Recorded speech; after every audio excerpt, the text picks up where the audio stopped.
पिछले भाग में आपने सुना पल्लवी को कुछ गुंडे घेर लेते हैं। वे सब पल्लवी के साथ जबरदस्ती करने की कोशिश करते हैं। इतने में ऋतिक वहां पहुंचता है। ऋतिक पल्लवी को गुंडों से बचाकर उसे अपनी कार में बैठाता है और पल्लवी की सहेली के घर के लिए निकलता है।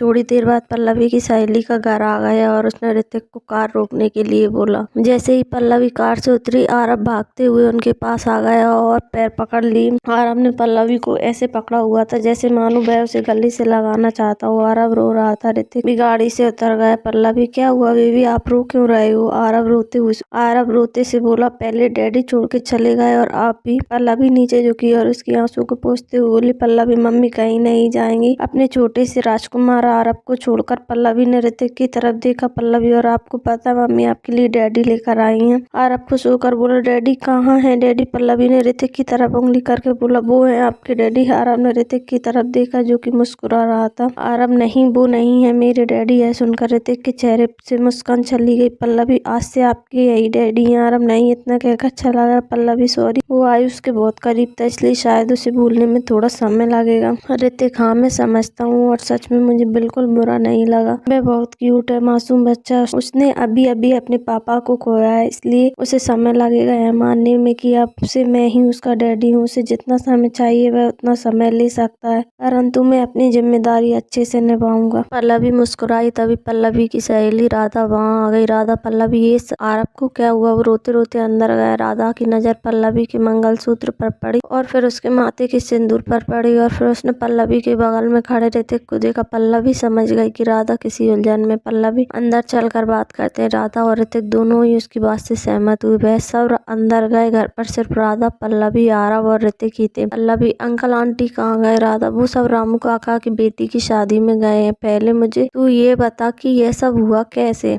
तेरे कपड़े? पल्लवी, राधा इनसे मिली है ऋतिक। पल्लवी ने ऋतिक की तरफ इशारा किया और ऋतिक, ये है मेरी दोस्त राधा। राधा और ऋतिक ने एक दूसरे को देखकर हल्की सी मुस्कान दी। पल्लवी ने फिर राधा को वो सब बताया जो वहाँ पर हुआ। राधा, हे भगवान, पल्लवी तू ठीक है ना? मेरा मतलब है कि इतना सब हो गया और तेरी जिंदगी में एक ही सप्ताह में। सच में मुझे तेरी बहुत फिक्र हो रही है। गलती तो मेरी भी है कि मैंने तुझे इतनी रात को अकेले मंदिर जाने दिया। पल्लवी, परेशान मत हो, अब सब कुछ ठीक है। अगर ऋतिक जी नहीं होते तो शायद मेरे साथ कुछ गलत होता, परंतु अब सब ठीक हो चुका है। राधा ने ऋतिक की तरफ देखा और बोली, राधा धन्यवाद, आपने आज मेरी दोस्त की बहुत बड़ी मुसीबत से बचा लिया। ऋतिक, अरे धन्यवाद की कोई जरूरत नहीं। राधा, पल्लवी जा तू पैकिंग कर ले और आरव को देख ले कहीं रो ना रहा हो। पल्लवी, हाँ मैं जाती हूँ। पल्लवी वहाँ से अंदर कमरे में चली गई। राधा ने ऋतिक की तरफ देखा। राधा, आपका बहुत बहुत धन्यवाद। मैं नहीं बता सकती कि मैं कितनी खुश हूँ देख कर कि शायद अब मेरी सहेली की जिंदगी थोड़ी सी बेहतर हो जाए। मैंने बचपन से ही उसे दुखी देखा है, क्योंकि अगर उसकी जिंदगी में खुशियाँ आती हैं तो वह ज्यादा समय नहीं रुकती। पहले अंकल आंटी की मृत्यु हुई, मैंने उसका ध्यान भटकाने के लिए उसके दादाजी से बात करी और उसे अपने साथ दिल्ली ले गई, पढ़ाई का बहाना बनाकर। उसके दादाजी मान गए क्योंकि उस समय पल्लवी की हालत सच में अच्छी नहीं थी। फिर वहाँ हमारी मुलाकात आयुष जीजू से हुई जो एक बहुत अच्छे इंसान थे और उनके आने से पल्लवी के जीवन में फिर से खुशियाँ आ गई। परंतु उनके रिश्ते को लेकर पिताजी और आयुष जी के माता पिता ने अपनी असहमति जताई। मम्मी पापा ने उसको खुश नहीं रहने दिया। फिर आगे आने के बाद जैसे उनके जीवन में सब सही हुआ, कुछ दिनों पहले ही आयुष जीजू छोड़कर चले गए। राधा की आंखों में भी आंसू आ गए। राधा, पल्लवी एक बहुत अच्छी लड़की है। मैं ऐसा इसलिए नहीं बोल रही हूँ क्योंकि वह मेरी अच्छी सहेली है, बल्कि मैं ऐसा इसलिए बोल रही हूँ क्योंकि मैंने उसे बहुत कुछ अकेले अच्छे से झेलते हुए देखा है और मुझे पूरा विश्वास है कि वह आपका परिवार पल्लवी को अपनी बहू के रूप में पाकर बहुत खुश होगा। और हमारी पल्लवी एक बहुत अच्छी माँ भी है, इसलिए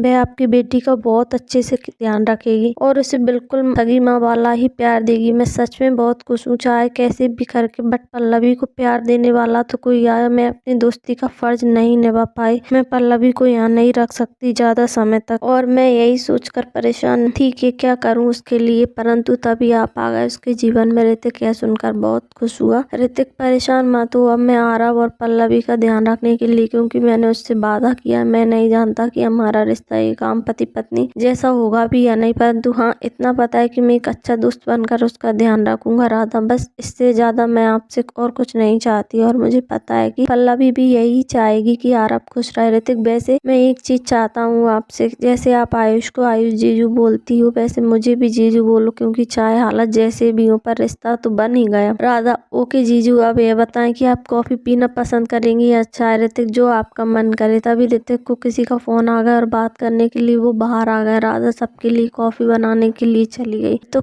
उसकी माँ का फोन आया। ऋतिक की माँ, बेटा ये ले पिया से बात कर ले, वह तुझे याद कर रही है। ऋतिक, मम्मा मैं भी उसे काफी याद कर रहा हूँ। ऋतिक को माँ ने पिया से ऋतिक की बात कराई। पिया डैडी। ऋतिक, हाँ बच्चा। पिया रोने लगी। ऋतिक, मैं जल्दी आऊंगा आपके पास, आप रो मत। तभी ऋतिक की नजर आरब पर पड़े जो घर के मुख्य द्वार के पास खड़ा होकर आसमान में तारों को देख रहा था। ऋतिक, माँ पिया को सुला दो, मैं बाद में बात करता हूँ, और हाँ पिया के लिए 2 तोहफे लेकर आऊंगा। ऋतिक की माँ, ठीक है बेटा। ऋतिक ने फोन रखा और आरब के पास गया। आरब की आंखों में आंसू थे। आरब, क्या हुआ, रो क्यों रहे हो? आरब ने आसमान की ओर देखते हुए तारे की तरफ इशारा किया। क्या वह मेरे डैडी है? ऋतिक ने पहले उसे तारे की तरफ देखा और उसने आरब की तरफ देखा जो तारे को ही घूर रहा था। आरब, मम्मी बोलती है कि डैडी तारा बन गए क्योंकि भगवान जी को डैडी बहुत पसंद थे, उन्होंने मेरे डैडी को ताला बना दिया, मुझे अकेला छोड़ दिया। ऋतिक, आप अकेले कहाँ हो? आपकी मम्मी भी तो है। आरब, मम्मी अकेली नहीं है क्योंकि आप उनके पास डैडी बनकर आ गए हो, मैं अकेला हूँ, और रोने लगा।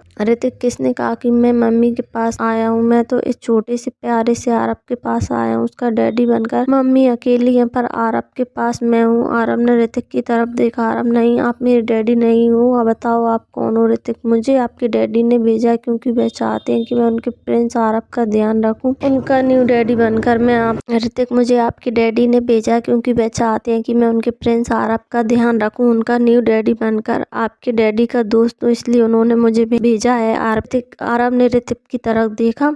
आरब, मुझे न्यू डैडी नहीं चाहिए। ऋतिक, अच्छा तो आपको फ्रेंड चाहिए? मैं आपका डैडी नहीं हूँ तो कम से कम फ्रेंड तो बन ही सकता हूँ ना। आरब बिना कुछ बोले अंदर की तरफ भागते हुए चला गया। ऋतिक को कुछ समझ नहीं आया। तभी वहाँ राधा कॉफी लेकर आ गई। ऋतिक मुस्कुराया और उसने उनके हाथ से कॉफी ले ली। थोड़ी देर बाद पल्लवी ने राधा को अंदर बुलाया। राधा अंदर गई और पल्लवी का सूटकेस लेकर बाहर आई। पल्लवी भी उसके साथ बाहर आई, परंतु उसकी गोद में आरब था जो सो रहा था। ऋतिक ने आरब की तरफ देखा जो सोते वक्त बहुत ही क्यूट लग रहा था। पल्लवी के हाथ में एक पट्टी बंधी हुई थी। राधा की नजर उस पट्टी पर गई। राधा, पल्लवी यह क्या हुआ तेरे हाथ में? पल्लवी, अरे यार मैंने पहले ध्यान नहीं दिया था, परंतु उन गुंडों के चक्कर मेरे हाथ में चोट आ गई थी। राधा, तेरे हाथ में लगी हुई है और तूने आरब को गोद में लिया हुआ है, एक काम कर इसे उठा दे। पल्लवी ने आरब की तरफ देखा और मुस्कुराई। पल्लवी, तुझे पता है ना आरब की आदत, जब भी वह रोता है रोते रोते सो जाता है, वैसे ही इस हफ्ते ये ढंग से नहीं सोया है और जैसे ही उठता है वैसे ही आयुष को याद करके रोने लगता है। कम से कम सोते वक्त मुस्कुरा रहा है और तू बोल रही है कि इसकी नींद खराब कर दूं, इसको उठा कर। राधा, पर तू। राधा कुछ बोल नहीं पाली थी कि तभी ऋतिक पल्लवी के पास गया और उसने बोला, ऋतिक ला मुझे दे दो। पल्लवी, बट ऋतिक क्या हुआ, भूल गई क्या? मैं इसका डैडी हूँ, मेरा फर्ज बनता है मैं ध्यान रखूँ इसका। जब ये जाग रहा होता है तब दूर भागता है, कम से कम सोते वक्त तो मेरे पास रहेगा। पल्लवी, आप गाड़ी चलाने में परेशानी होगी। ऋतिक, परेशान मत हो, पिया को लेकर बहुत बार गाड़ी चलाई है इसलिए इसके साथ भी चला लूंगा। पल्लवी कुछ बोलती उससे पहले ही ऋतिक ने अपना हाथ दिखाकर उसे रोक दिया। पल्लवी ने ऋतिक को आरब दे दिया। राधा को यह देखकर बहुत खुशी हुई।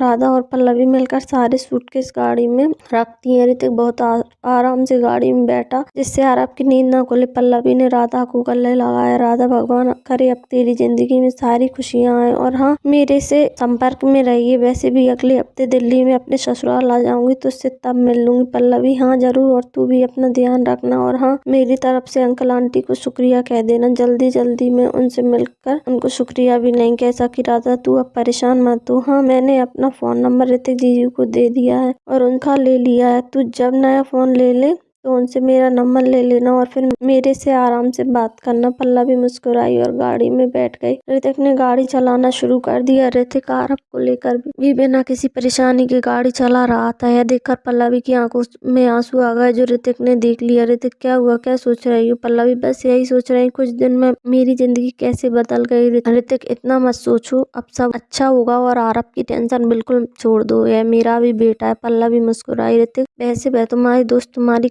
काफी करीब लगती है पल्लवी। वह और आयुष ही तो मेरे सबसे अच्छे दोस्त थे। आयुष ने कभी एक दोस्त की कमी महसूस ही नहीं होने दी, और अगर कभी दोस्त की जरूरत पड़ती तो राधा तो थी ही। ऋतिक, और कोई दोस्त नहीं है तो हमारा पल्लवी नहीं, पर हाँ आयुष के एक भाई है जो मेरे लिए बिल्कुल मेरे छोटे भाई जैसे हैं। और हाँ, आयुष के कुछ दोस्त भी थे जो बस उनके साथ ही हम पार्टी वगैरह कर लेते थे, बाकी और कोई नहीं है। ऋतिक, आरव बहुत प्यारा बच्चा है। पल्लवी बिल्कुल अपने डैडी की कॉपी है, बोलकर फिर से पल्लवी की आंखों में आंसू आ गए। ऋतिक की ने बात बदल दी। ऋतिक, हमारी दोस्त ने अपना फोन नंबर दिया है मुझे। पल्लवी, हाँ वह बता रही थी मुझे इन सब चीजों में पता नहीं मेरा फोन कहाँ खो गया। थोड़ी देर रुककर पल्लवी फिर से शांत हो गई। पल्लवी शांति से बैठकर खिड़की के बाहर देख रही थी। ऋतिक, इतनी शांत रहोगी तो मुझे भी नींद आ जाएगी, वैसे भी आरव तो सो ही रहा है। पल्लवी ने उसकी तरफ देखा। पल्लवी, आरव आज बहुत समय बाद सुकून से सो रहा है, वरना बस आयुष को याद करते करते रोता रहता है। ऋतिक, समझ सकता हूँ, बट तुम शांत मत बैठो वरना मैं बोर हो जाऊंगा और मुझे नींद आ जाएगी। मैं गाने चला देता हूँ, परंतु आरव की नींद खराब हो सकती है, इसलिए तुम ही कुछ बोलो। पल्लवी, वैसे आप गाने चला सकते हैं क्योंकि आरव काफी गहरी नींद में इसलिए आपसे चिपक कर सो रहा है, वरना यह मेरे और आयुष के अलावा किसी के पास नहीं सो पाता, और अगर गलती से कोई इसे अपने पास ले ले तब भी सोते हुए जाग जाता है और रोने लगता है। ऋतिक, चलो अच्छा है, ये इसे आदत तो हो रही है मेरे पास रहने की, क्योंकि अब मेरे साथ ही तो रहना है, पर फिर भी गाने रहने ही दो। तुम कुछ बोलो। पल्लवी, आप बताएं पिया के बारे में। ऋतिक, पिया थोड़ी सी जिद्दी है, परंतु मुझे पूरा विश्वास है यू विल लव हर। वो नए लोगों को बहुत जल्दी अपना बना लेती है। पल्लवी मुस्कुराई। ऋतिक, तो तुम पहले जॉब करती थी। पल्लवी, शादी के पैसे पहले दादाजी की वजह से नहीं कर रही, और जब शादी हुई थी आयुष ने बोला करने के लिए, परंतु उनके पेरेंट्स और उनके बीच के इश्यूज की वजह से मैंने 1 महीने जॉब करके छोड़ दी। फिर आरव के आने के बाद कभी सोचा ही नहीं करने का, पर हाँ आयुष ने अभी 1 महीने पहले बोला मुझे जॉब करने के लिए। उन्होंने बोला कि जो उनके कजन भाई की वाइफ है वह आरव का ध्यान रख लेंगी दिन में, और मैं उस समय जॉब कर लूँ, परंतु जॉब शुरू करने से पहले ही ये सब हुआ। ऋतिक, चलो अब मैं तुम्हें अपनी फैमिली के बारे में कुछ बता दूं। मेरी फैमिली में मेरी मॉम, मेरे डैड हैं और मेरी एक बड़ी बहन है जिसकी शादी हो गई। एक दादी है, वह दिल्ली में नहीं रहती, और हाँ मैं अपने परिवार के साथ नहीं रहता हूँ, मेरा अलग घर है और मैं पिया के साथ रहता हूँ। दिन में मैं पिया को मॉम डैड के पास छोड़ देता हूँ और रात को ऑफिस से आते वक्त उसे अपने घर ले आता हूँ। पल्लवी, ठीक है। ऐसी बातें करते करते वे दोनों दिल्ली पहुंच गए। इस कहानी का यह भाग यही समाप्त होता है। अगर आप इस कहानी के बारे में आगे भी जानना चाहते हैं तो इस कहानी का अगला भाग जरूर पढ़िए।